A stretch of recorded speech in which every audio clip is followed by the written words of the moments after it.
ये खबर है राजेंद्र सांवरिया की, जो कि खटीक समाज सेवा समिति झालाना डोंगरी जयपुर से अध्यक्ष पद के लिए चुनाव लड़ने जा रहे हैं। 20 अक्टूबर को चुनाव है। खटीक समाज की सेवा के लिए स्वर्गीय श्री खेरातीलाल जी नारायणिया और उपाध्यक्ष श्री सीताराम जी बसवाल के साथ मिलकर कई सामाजिक कार्य करते आ रहे हैं। एक मुलाकात कार्यक्रम में आप सभी लोगों का हार्दिक स्वागत है।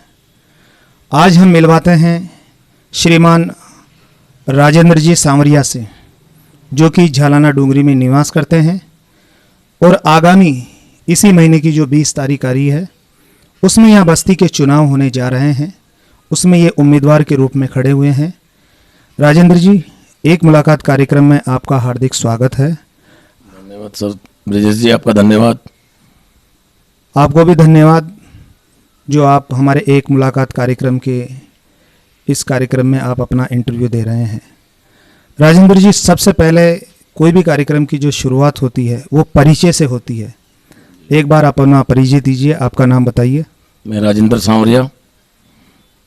आपके माता पिता का भी नाम बताइए। पिताजी का नाम श्री बुराराम जी सांवरिया, माताजी बौरी देवी सांवरिया। आप मूलत कहाँ के रहने वाले हैं? ग्राम भांडारेज, जिला दौसा। अच्छा, आप यहाँ झालाना डोंगरी की जो ये बस्ती है, यहाँ कब से रह रहे हैं? 25 साल हो गए मेरे को यहाँ। अच्छा, काम क्या करते हैं आप? मेरा कॉन्ट्रैक्टर का काम है, डेयरी है दूध की। अच्छा राजेंद्र जी, अब मैं आपसे ये जानना चाहूँगा कि आप यहाँ इस बस्ती के अध्यक्ष पद के लिए खड़े हो रहे हैं, तो मैं ये जानना चाहूँगा आपसे कि आज से पहले आपने खटीक समाज की इस बस्ती के लिए आपने क्या कार्य किया, ये बताया आप। जी सर, यहाँ जब मैं आया था उस टाइम पे हमारे मंदिर में एक ढांचा था, मूर्तियाँ थी, लेकिन वो भी टूटी हुई थी। जैसे जैसे पता लगा कि भाई यहाँ मामला डगमगा रहा है, समिति भंग हो चुकी है, मैंने 5-7 भाई लोगों को साथ लगाया और वहाँ मीटिंग लेते रहे। धीरे धीरे हमने उगाई करी। उगाई करते करते आगे बढ़े। उसके बाद हमने मंदिर में मूर्तियाँ लगवाई। मूर्तियाँ लगवाने के बाद में फिर और आगे कार्य होते रहे, बढ़ते रहे। अच्छा, आपने देखा कि यहाँ मंदिर की जो मूर्तियाँ वो खंडित थी, इसके अलावा मंदिर का निर्माण का कार्य भी नहीं हो रखा था। ऐसे में आपने अपने जैसे लोगों को जो मंदिर का उद्धार करना चाहते हैं, उन लोगों को आपने इकट्ठा किया और इकट्ठा करने के बाद में आपने मंदिर में मूर्तियां भी लगवाई और मंदिर का निर्माण कार्य भी करवाया। इसके अलावा आपने क्या क्या कार्य किए? सर, यहाँ जो भी जैसे पौष बड़ी करवाई मैंने, और कोई फंक्शन होता था वो फंक्शन भी करवाया हमने उगाई करके। और इसके अलावा मैं सन 2003 से ट्रांसपोर्ट नगर राजस्थान खटीक समाज समझौता समिति का संगठन सचिव हूँ। वहाँ हमारी महीने की एक मीटिंग होती है, उसमें जो भी समाज के डिस्प्यूट मैटर आते हैं हम उनका सुलटारा करवाते हैं।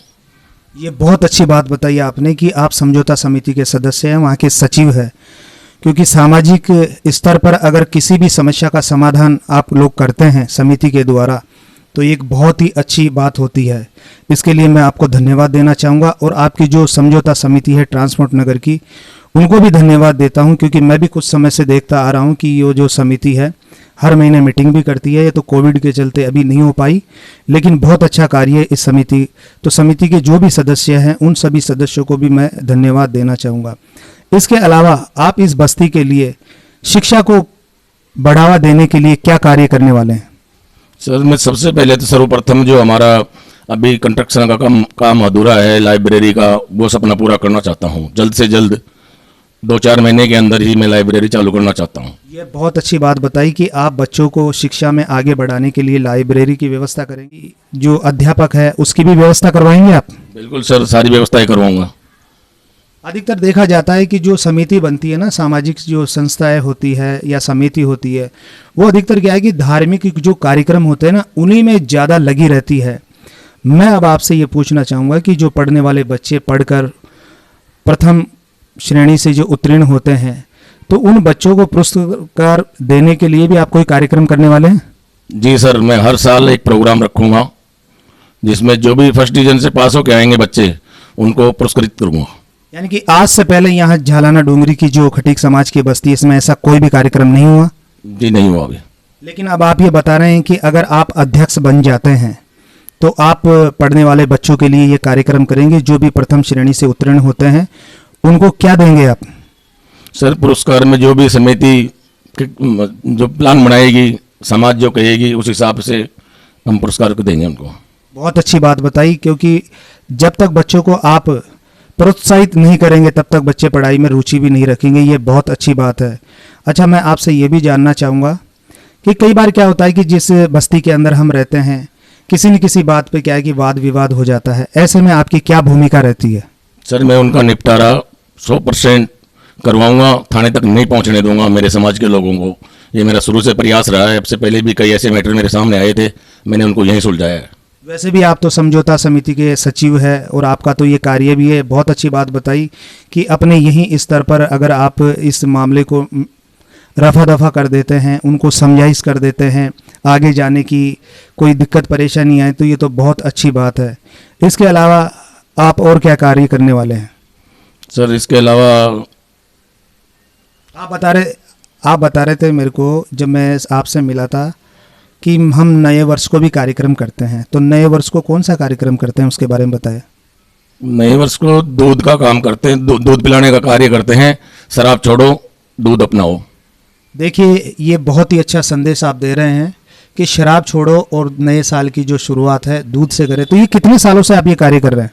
सर ये हमारी समिति कर रही है पिछले 4 साल से। बहुत अच्छा कार्य है। तो इस कार्य को आप लगातार बनाए रखेंगे? बिल्कुल कंटिन्यू रखूंगा मैं इस कार्य को। अच्छा कार्य है, ये कंटिन्यू रहेगा। राजेंद्र जी, अब मैं आपसे ये कहना चाहूँगा कि आप सामाजिक स्तर पर सभी कार्य बढ़िया बढ़िया कर रहे हैं और अध्यक्ष बनने के बाद और ज़ोर शोर से करेंगे। तो ऐसे में जो आपकी यहाँ झाला डूंगरी की जो बस्ती है, उन लोगों को क्या संदेश देना चाहते हैं आप?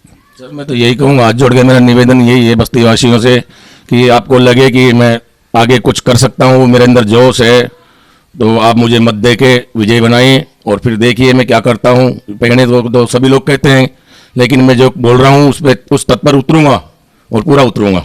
आप ये बोल रहे हैं कि सबसे पहले मंदिर का निर्माण करवाएंगे, लाइब्रेरी बनवाएंगे और लाइब्रेरी के अंदर पढ़ने वाले बच्चों के लिए अध्यापक की व्यवस्था करेंगे। इसके अलावा इसी बस्ती के लिए पढ़ने वाले बच्चों को पुरस्कृत भी करेंगे। इसके अलावा बस्ती के अंदर किसी भी प्रकार का कोई वाद विवाद का कार्य होता है तो उसको भी आप समझाएंगे।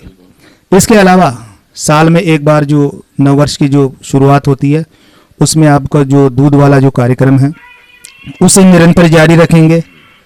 और इसके अलावा भी कोई सामाजिक सरोकार से जुड़ी हुई कोई भी बात हुई तो उसको भी आप करेंगे। अच्छा राजेंद्र जी, मैं आपसे ये भी जानना चाहूँगा कि समिति का क्या होता है, कई बार फंड बहुत कम रह जाता है।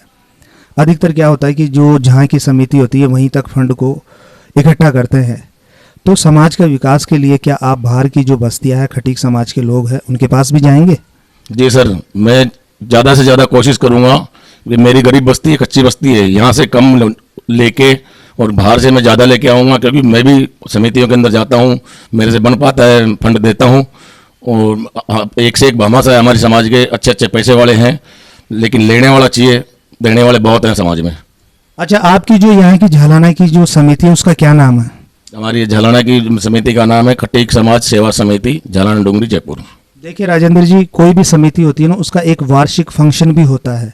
तो क्या आप यहाँ कितने सालों से बनी हुई है समिति यहाँ? सर मेरे को 25 साल हुए हैं और इस समिति को 21 से 22 साल हो गए बने हुए। तो 22 साल में क्या आपकी समिति हर साल कोई फंक्शन करवाती है? जब तक मैं समिति से जुड़ा हुआ था मैंने प्रोग्राम करवाए हैं, पोस्ट बड़े भी करवाए हैं, एक बार दाल पोहे का प्रोग्राम भी करवाया है, सत्संग भी करवाते थे हर महीने। तो अब आप क्या जुड़े हुए नहीं हैं समिति से? नहीं, अभी मैं जुड़ा हुआ नहीं हूँ, मेरे पास टाइम नहीं था, तो मेरा नाइट का काम ज़्यादा रहता था और मीटिंग में नहीं पहुँच पाता था मैं। लेकिन अब वापस से आप अध्यक्ष बनकर और समाज की सेवा करना चाहते हैं, यही है? जी जी सर। ठीक है, आपको बहुत बहुत धन्यवाद जो आपसे इतनी वार्तालाप हुई, इतनी चर्चा हुई। तो मैं अब आपसे ये जानना चाहूँगा कि आप भी अब जुड़ चुके हो, तो साल के साल आप समिति के कार्यक्रम करेंगे या नहीं करेंगे? नहीं, बिल्कुल सर करूँगा, और एक ज़्यादा करूँगा, एक कार्यक्रम ज़्यादा करूँगा जिसमें सभी लोग बस्ती के फुल फ्लेश प्रोग्राम करूँगा, जिसमें लेडीज जेंट्स बच्चे सब आए। तो आप अपनी बस्ती के लिए कार्यक्रम करेंगे या बाहर की जो बस्ती में जो रहते हैं उनको भी अपने कार्यक्रम में शरीक करेंगे? मैं बाहर की जो बस्तियों से जो समितियां हैं अच्छी अच्छी, उन लोगों को बुलाऊंगा यहाँ और उनके सामने करूँगा राजेंद्र जी, सरकार की बहुत सारी योजनाएं होती है, लेकिन उन योजनाओं को क्या है कि हमें पता ही नहीं चल पाता कि क्या योजना है। तो ऐसे में जो सरकार की योजनाएं होती है उनका लाभ बस्ती के जो हमारे समाज के लोग हैं उनको दिलवाएंगे आप? जी सर, बिल्कुल दिलवाऊंगा। अच्छा, दूसरी बात, कई प्रकार के कैंप भी लगते हैं, स्वास्थ्य को लेकर भी कैंप लगते हैं। बहुत से गरीब लोग हैं हमारे समाज के अंदर जिनका इलाज नहीं हो पाता, तो ऐसे में क्या आप बस्ती के अंदर कैंप भी लगवाएंगे? जी सर, कैंप लगवाऊंगा जरूर। बहुत अच्छी बात बताई आपने कि आप कैंप भी लगवाएंगे और इसके अलावा सरकार की जो भी योजना है उनको भी आप पूरा करेंगे। राजेंद्र जी, अब मैं आपसे ये भी जानना चाहूँगा कि क्या है कि बस्ती के अंदर कई प्रकार की समस्या होती है, सड़क की समस्या होती है, पानी की समस्या होती है, बिजली की समस्या होती है, इसके अलावा भी कई प्रकार की समस्या होती है। तो ऐसे में आप अध्यक्ष बनने के बाद क्या उन सारी समस्याओं का समाधान करेंगे? जी सर, मैं पार्षद साहब के साथ मिलके और सब समस्या का समाधान करूंगा। बहुत अच्छी बात बताई, क्योंकि बस्ती के पार्षद के साथ मिलकर ही अगर आप काम करेंगे तो आपको बहुत ज़्यादा सफलता मिल जाएगी। कई बार क्या होता है कि सरपंच या अध्यक्ष जो भी बनता है ना, उसके बाद वो क्या है कि जनता को भूल जाते हैं। जीतने से पहले तो बहुत अच्छे अच्छे वादे करते हैं, लेकिन जीतने के बाद वो भूल जाते हैं। तो इसके बारे में आपका क्या कहना है? सर, ये तो धार्मिक काम है, ये कोई बिजनेस थोड़ी है। इसमें तो बुराइयां मिलती है, लेकिन वो परमात्मा की कृपा से आदमी चलता रहे तो आगे बढ़ जाएगा। नहीं, मेरा सीधा सा सवाल यह है कि आप भी भूलेंगे या याद रखोगे? नहीं नहीं सर, मैं तो याद रखूंगा। बोलने के लिए थोड़ी देर लड़ रहा हूँ चुनाव। हाँ, क्या है कि जीतने से पहले आदमी का सुर अलग होता है और जीतने के बाद उसका सुर बदल जाता है।